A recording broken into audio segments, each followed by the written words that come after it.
unção que quebra todo jugo sobre a sua vida nessa manhã, que haja graça abundante, fluindo a teu favor, em nome de Jesus. Senhor, nós oramos e contemplando a tua face nessa manhã, a tua ressurreição, alegrando-nos, Senhor, com a vitória da cruz.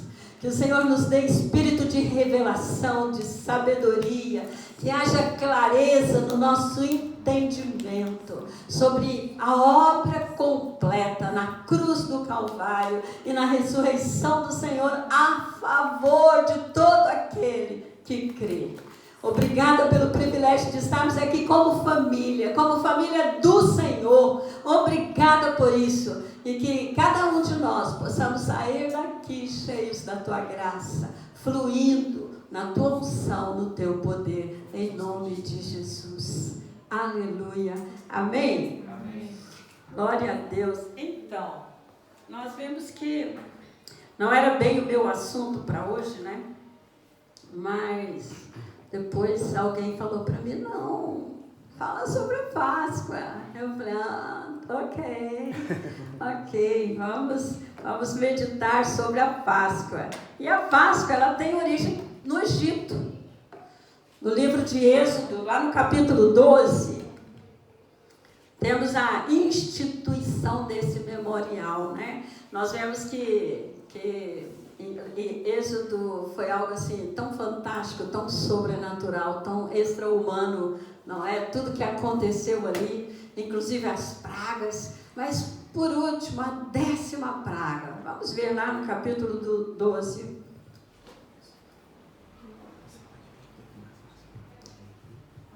Pode começar no verso 1, eu não anotei aqui. Então, aí nós temos essa instituição memorial, principalmente o significado histórico da Páscoa, que é libertação. Amém? Libertação. O povo de Israel era escravo, queridos, assim como nós éramos escravos no mundo. Então, eles eram escravos no Egito e Deus, milagrosamente, sobrenaturalmente, os libertou através do servo Moisés ali, né? É o 13? Sim. Oba.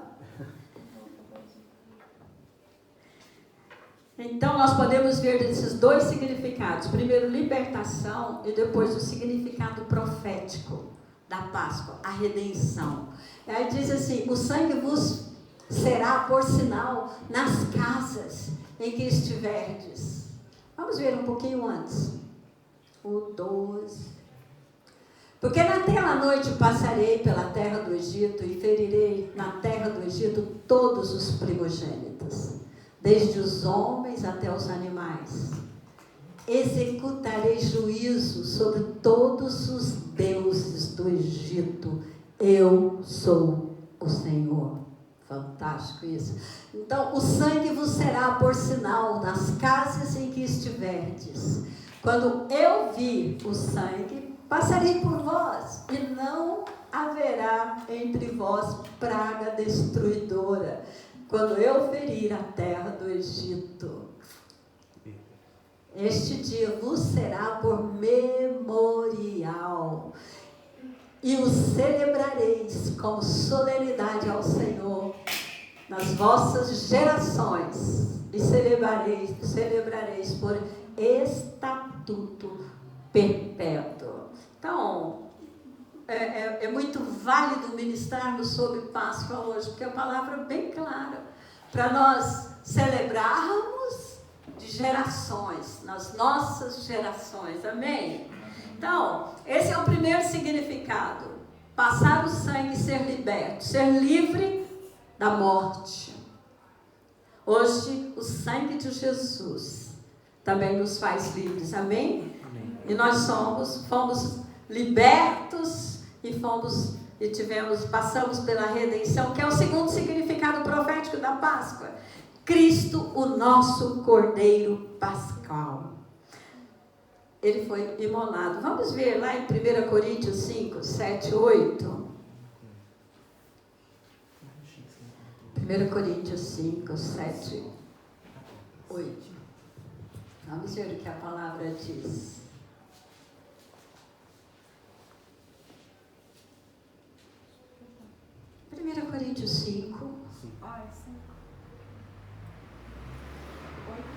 7 e 8.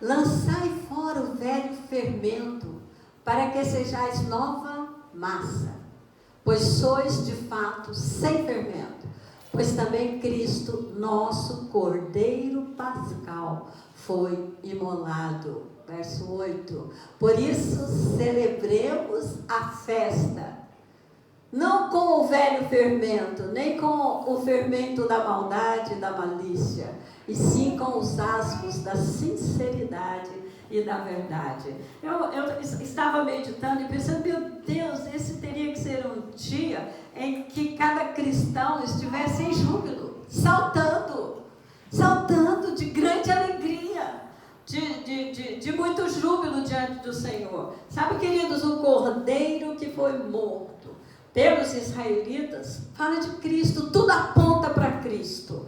Amém? O Cordeiro de Deus, né? Pois o sangue do Cordeiro apontava para o sacrifício de Cristo. Amém? O Cordeiro que tira o pecado do mundo. Aleluia. Lá em 1 Coríntios 15, 14, a palavra do Senhor diz que, e se Cristo, isso o próprio apóstolo Paulo declarando, e se Cristo não ressuscitou, logo é vã a nossa pregação e também é vã a nossa fé. Então, veio a ressurreição, completou essa obra fantástica, a vitória da cruz. Amém? Ontem eu recebi o cântico, acho que vocês também que estão no grupo da igreja já receberam lá da Silvia, né? A vitória da cruz cantada diante do trono, né? Nós já ministramos tanto aquela vitória nos nossos encontros, na hora da palavra da libertação, no final dessa palavra, e nós saltávamos de alegria com tal poder liberado na cruz do Calvário a nosso favor. E hoje nosso coração deve saltar de alegria, amém? Então tudo aponta para Cristo nas Sagradas Escrituras, tudo. Ele é o centro de tudo. Colossenses 1:17. Vamos lá ver o que a palavra diz. Ele é o centro de tudo. Colossenses 1:17. Ele é antes de todas as coisas. Nele tudo subsiste. Uau! Aleluia! Ele é o centro e o seu sacrifício na cruz é o único caminho para nós, pecadores, alcançarmos a salvação completa. Amém? João 14:6. Vamos lá ver o que diz a palavra em João 14:6. Sabe, queridos, aceitar o sacrifício de Jesus como sendo o único caminho. Isso fere o orgulho do homem natural, que instintivamente busca alcançar por sentimentos de justiça própria e recompensa através de comportamentos adequados. Mas vamos ver o que diz a palavra? Respondeu-lhe Jesus: eu sou o caminho e a verdade e a vida. Ninguém, diga comigo, ninguém vem ao Pai senão por mim. Aleluia. Glória a Deus. Ainda bem que a gente tem essa opção maravilhosa de abrirmos o nosso coração por inteiro para Ele. A Bíblia diz em Isaías 64, verso 6, que todos nós somos como o imundo e todas as nossas justiças como trapo de imundícia. Então não é por justiça própria e nem pelo bom comportamento. Isso faz parte de quem está em Cristo. Amém? De andar pelo caminho do Senhor. Se Ele é o caminho e nós estamos nele, nós vamos querer parecer com Ele, amém? E aí o nosso caminhar vai ser santo, porque Ele é santo, 3 vezes santo, amém? Então, como homem, é tudo trapo de imundície, mas Jesus viveu em perfeita obediência, aleluia, E Ele morreu na cruz levando o peso dos nossos pecados. Ontem eu estava assistindo mais uma vez, né? O filme sobre toda a morte de Jesus, né? Eu estava assistindo e falei, uau, parece que a gente não cansa de ver aquilo. É tão forte. E eu vi passaram aquele do Mel Gibson, né? Que é mais forte, mais intenso. Você fala, uau, não sei se eu choro ou se eu dou pulo de alegria. Então você tem que assistir o filme vendo a ressurreição, porque senão você vai sofrer com as feridas, porque Ele levou sobre si todas as nossas enfermidades. Amém? Então, quando você vê aquele filme, você fica assim, Deus não está esperando, o Senhor, né? Não está esperando que a gente fique ali lamentando que Ele sofreu. Não, Ele quer que nós nos alegremos com a ressurreição, uma obra completa. Amém? Não, Ele não quer que a gente faça como aqueles discípulos que abandonaram o discipulado, abandonaram ali os outros, os apóstolos, discípulos, e foram embora para Emaús, decepcionados, frustrados, e foram embora, simplesmente. Jesus foi lá atrás, coisa fantástica, Jesus foi atrás daqueles 2 discípulos, e falou ali desde o início, tudo que estava acontecendo, todas as profecias que falavam da vida dele, o Senhor foi falando ali até que o ponto de queimar o coração deles, e depois completou com a ceia, com o partir do pão, e quando Jesus partiu o pão, eles tiveram o seu entendimento espiritual aberto, os teus olhos foram abertos e contemplaram Jesus. Isso é fantástico. Amém? Amém. Então, Ele ressuscitou ao 3º dia e venceu. O Senhor venceu a morte, nos dando um caminho para nos reconciliarmos com Deus. Amém? Para termos os nossos pecados perdoados e recebermos a vida eterna. A vida eterna. Então, eu acredito que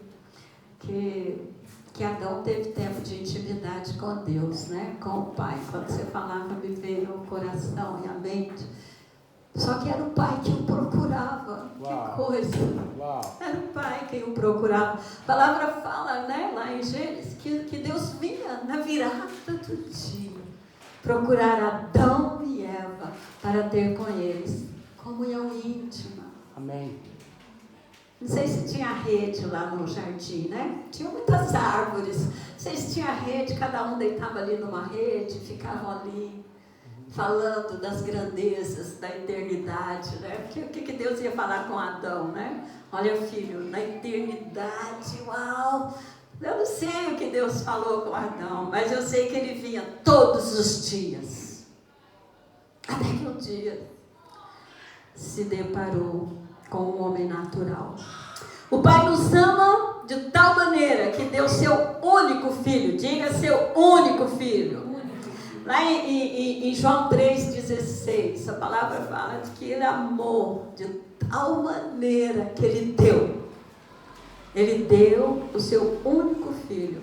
E por causa da justiça de Deus, Jesus sofreu tudo que a lei e a justiça exigia de nós. Na verdade, era uma exigência para que o homem. Mas o Senhor Jesus fez isso. Romanos 3, vamos ler lá, Romanos 3, 22, 26. Então, queridos, a Páscoa era uma convocação santa e uma espécie de comemoração perpétua do livramento de Israel da morte.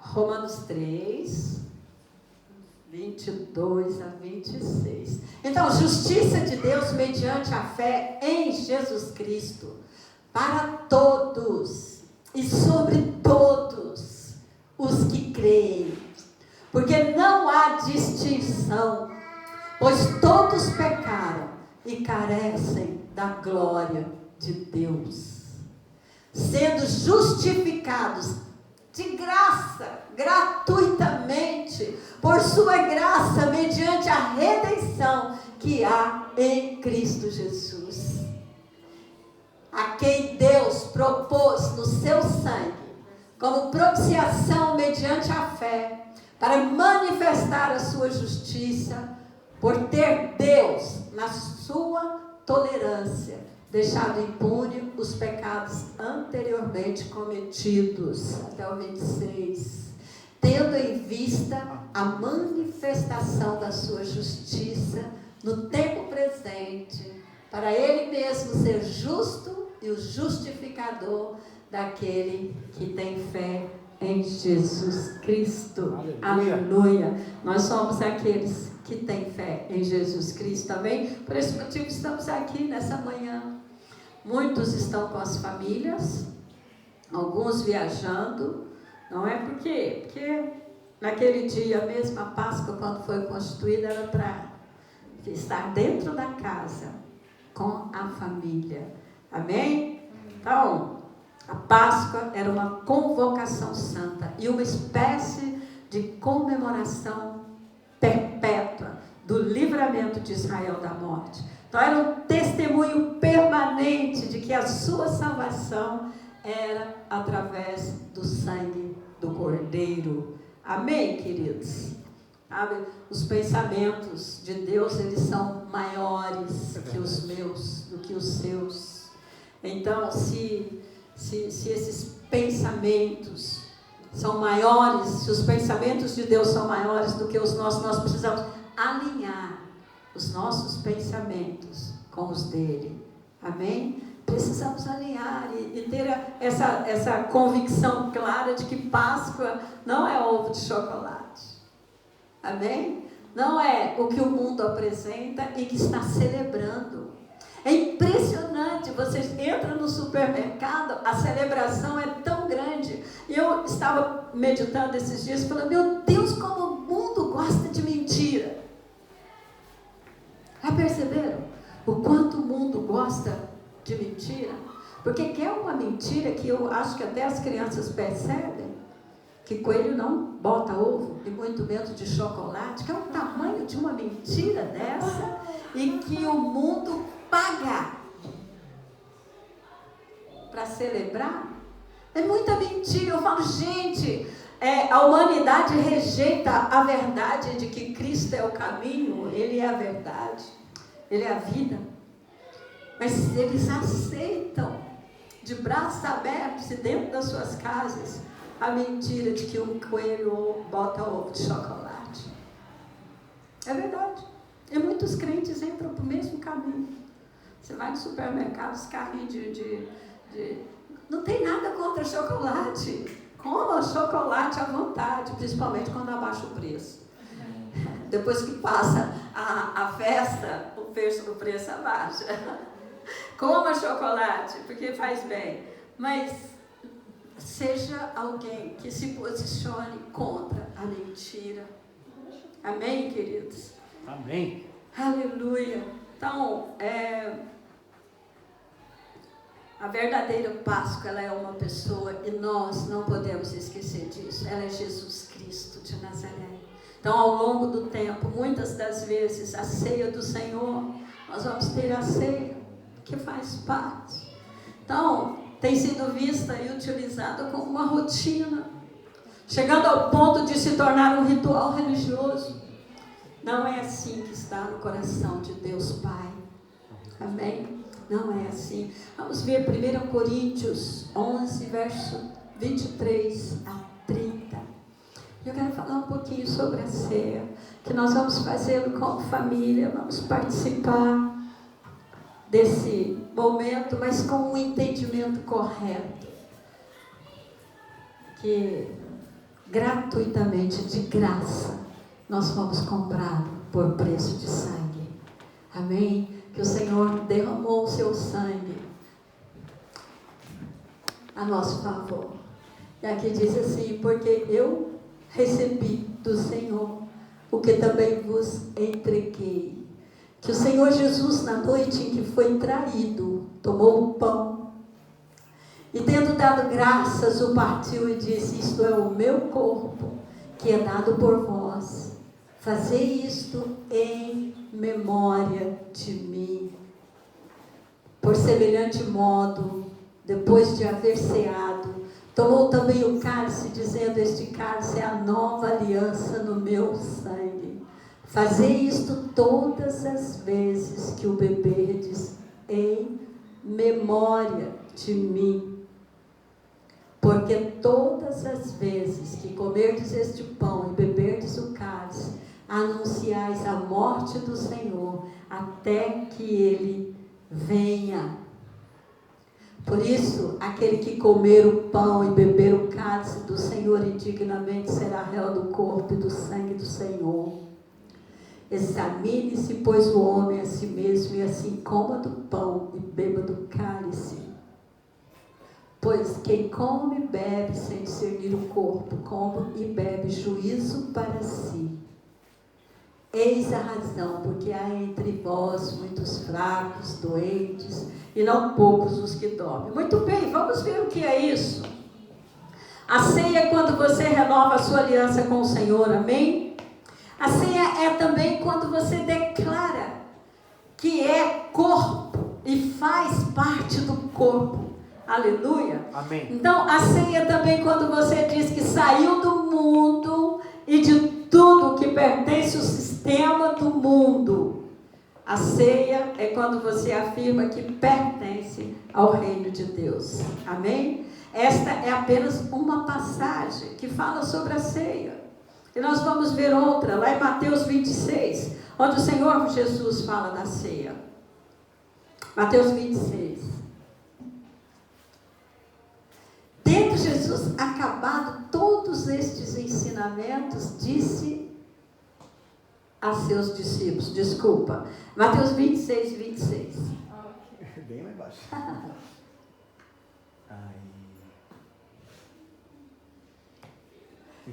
Enquanto comiam, tomou Jesus um pão e, abençoando-o, o partiu e o deu aos discípulos, dizendo: tomai, comei, isto é o meu corpo. Aleluia. Então olha o que Jesus diz. Isso na noite em que foi traído. Ele estava fazendo o que Deus havia mandado fazer, que era celebrar a Páscoa, amém? Então a ceia é originada na Páscoa. Êxodo 12, do verso 1 a 11. Nós não vamos ler todo, mas você pode deixar aí projetado. O Senhor estava falando: vocês vão começar a vossa vida a partir de agora. Esta é a passagem para uma nova vida, uma nova aliança, Páscoa, que significa passagem, amém? Aqui em Êxodo 2, Deus está ensinando como participar da ceia de hoje. Lá fora, o mundo jaz no maligno. A única forma de ser livre do anjo da morte, do destruidor, é estando dentro da casa, é fazendo parte do corpo de Cristo, da igreja. Amém, queridos? É fazendo parte da família. Quantos aqui fazem parte dessa família linda, maravilhosa, que é a família do Senhor Jesus, é a família de Cristo? Aleluia, aquela que foi comprada por sangue, por preço de sangue. Então, comer a ceia da forma certa produz salvação, inclusive da sua família. A família estava toda ela na casa, amém? Sendo protegida, sendo guardada. Aleluia. Então, o sangue passado na porta fala para o espírito da morte que ali era outro mundo. Ele não tinha poder naquele lugar. Então, nós fomos transportados do império das trevas para o reino do Filho do amor do Senhor, amém? Então, nós fomos arrancados de um império, fomos colocados em um reino. Há diferença entre império e reino. Então, nós fomos colocados no reino do Filho do seu amor. Aleluia. Então, que nós possamos ter isso com clareza no nosso entendimento, no nosso coração. Que isso venha alegrar o nosso coração. Amém? Isso fala também de cultura do céu. Nossa cultura não é mais essa cultura terrena. Nossa cultura é a cultura do céu. Fala de que o que estiver fora do padrão do reino nas nossas vidas precisa ser alinhado com o padrão do reino. Amém? Então, o cordeiro ele deveria ser comido assado ao fogo. Fogo fala de alimentar-se de Jesus pela ótica do Espírito Santo. É quando chegamos à casa de Deus e começamos a dizer muitas vezes que nós não concordamos com isso ou não concordamos com aquilo. Não. É pela ótica do Espírito Santo. Amém? Essa deve ser o nosso coração. Por isso, às vezes, a nossa opinião é relevante. Comer o cordeiro é comer na luz do Espírito Santo. É comer como Deus diz e não como eu acho, ou como a minha opinião acha. Não, é comer de acordo com a direção do Senhor. E nós vemos que Deus foi bem criterioso em ensinar-nos como deveria comer a Páscoa. Aquilo é fantástico. Pães asmos, pão sem fermento, sem beleza. Na Isaías 53, verso 1, pode abrir para mim aí, por favor. Verso 1, 2 e 3, diz que não havia beleza em Jesus. Como tudo está ligado ao Senhor, vamos ver lá, Isaías 53, quem creu na nossa pregação? E a quem foi revelado o braço do Senhor? Porque foi subindo como renovo perante Ele, e como raiz de uma terra seca, não tinha aparência, nem formosura. Olhamos-lo, mas nenhuma beleza havia que nos agradasse. Verso 3. Era desprezado e o mais rejeitado entre os homens, homem de dores e que sabe o que é padecer, e como um de quem os homens escondem o rosto, era desprezado e dele não fizemos caso. Uau! Isso fala do pão sem fermento. Fala de não fazermos as coisas para parecer ou sermos vistos, ou sermos o foco, a importância. Fazer por compaixão, não por aparecer, amém? Aleluia, que o Senhor nos leve a crescer nesse entendimento, de sermos como Cristo, de fazer por prazer, em fazer para o Senhor, não para satisfazer o nosso próprio egoísmo. Então, pão sem fermento é negar a si mesmo, é se esvaziar de si e encher-se de Cristo. Amém? Ervas amargas é tomar a cruz, é alinhar a minha vontade à de Deus. Mais uma vez, é negar a si mesmo. Tomar a ceia é consagrar-se ao Senhor. Amém, queridos? Que nós possamos hoje, como família, participarmos desse memorial. Para comer todo e não deixar nada. Era essa a ordem. Ou seja, é tudo. Não é só uma parte. Não é só tomar o que me agrada. É comer todo o cordeiro. Amém? E era para eles fazerem isso preparados para partir. Calçados, vestidos, estar preparados para deixar este mundo em direção à Nova Jerusalém. Nós estamos de passagem nesse mundo, amém?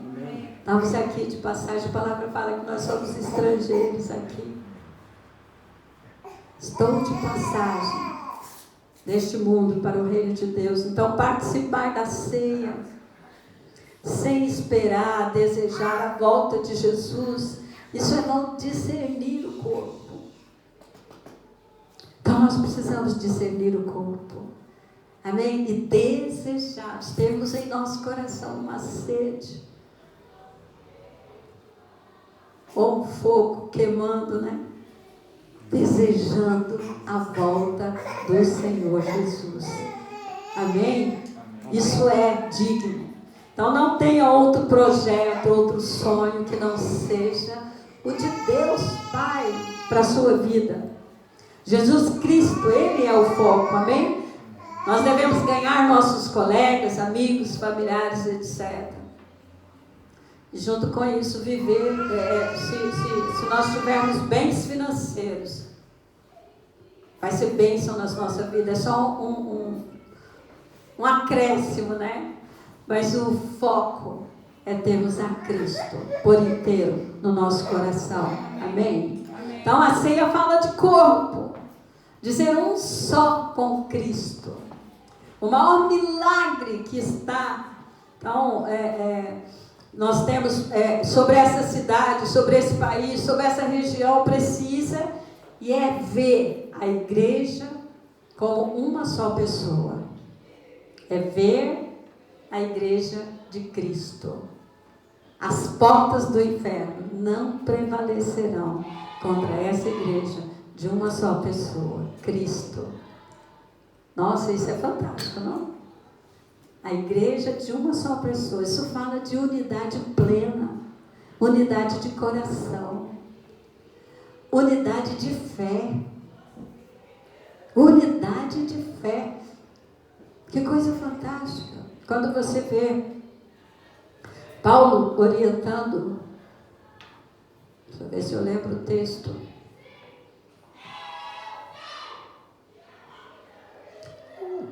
Ai, não lembro o texto.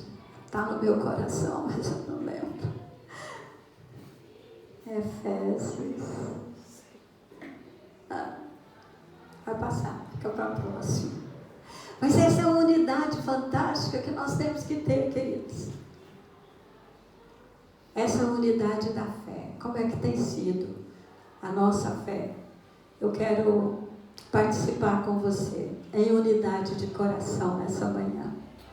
Quero participar desse tempo, dessa ceia. Quero cear com você.